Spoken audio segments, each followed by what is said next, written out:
I am also eye testing the Michigan team, and I cannot wait for Michigan at Ohio State, because Michigan is looking like that team that could beat Alabama. Because Wilson Spate, Harbaugh works miracles with quarterbacks. He worked a miracle with Colin Kaepernick that first year, that half a year, and then going into the next year. He had Josh Johnson at San Diego. That's right. He did.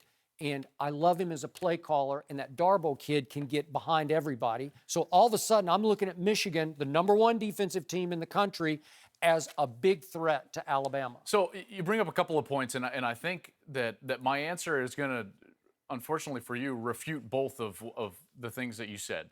One is you said Ohio State's better than Washington, but a chain, just like a football team, is only as strong as their weakest link. And your resume should only be as strong as your weakest link, because when I'm game planning, I can tell you, though, I'm going to attack your weakest defensive player. Right.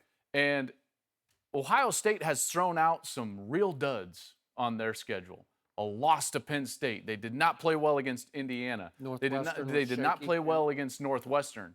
So I can tell you that they've got amazing peaks, and that Nebraska game was an amazing peak. Hey, and what they did to my Sooners that night, as you were there? The Sooners were totally blasted by Ohio State, but their valleys are far lower than what Washington produces. Washington is a consistent team, a very consistent team. That consistency should be rewarded and has been rewarded right now with the committee, not only in the wins and losses column, but in the performance column.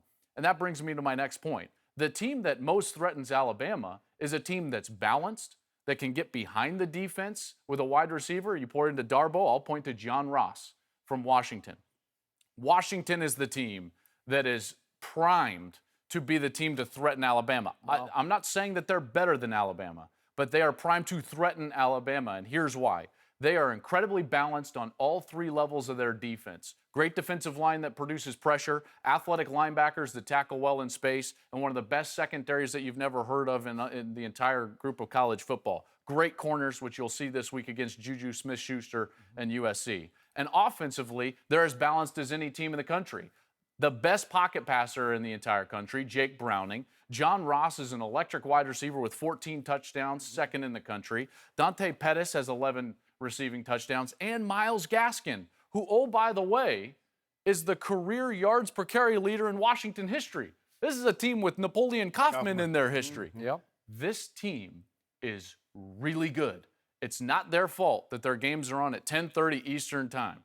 They're a great team. They deserve to be in the top four. They're better than Ohio State right now, and they're the biggest threat to Alabama.